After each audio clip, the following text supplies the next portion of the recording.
Another season is coming to an end dahil sasalubungin na bukas ang big winners ng Pinoy Big Brother Celebrity Collab Edition 2.0.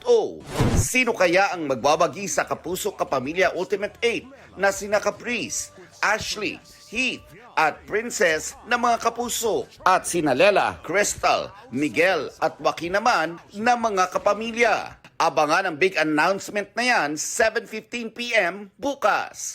Kahit hindi nakasama sa Ultimate 8, feeling winners na rin ang latest evictees na sina Marco Massa at Carmel Collado. Si Marco, kakaiba raw ang feeling nang matapos ang kanyang PBB journey.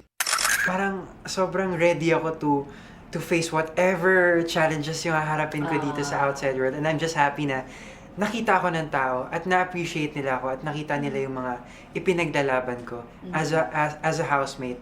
No regrets naman si Carmel na malaking bagay na raw ang pagiging housemate. Sabi ko kahit anong mangyari, talaga masasabi kong naging panalo din po talaga ako. Kasi libo-libo pong taong talagang nangangarap na makapasok po sa loob ng bahay ni Kuya. Kung sina Marco at Carmel nga raw ang papipiliin kung sino ang deserve maging big winner. Sa kapamilya po, si Crystal po or si Miguel. And sa kapuso naman po si Caprice or si Heath po. Ako naman sa kapuso, I would say si Caprice talaga. Si Caprice or si Ashley. And sa kapamilya naman, I would say si Lela or si Crystal. Nelson Canlas nagbabalita para sa GMA Integrated News.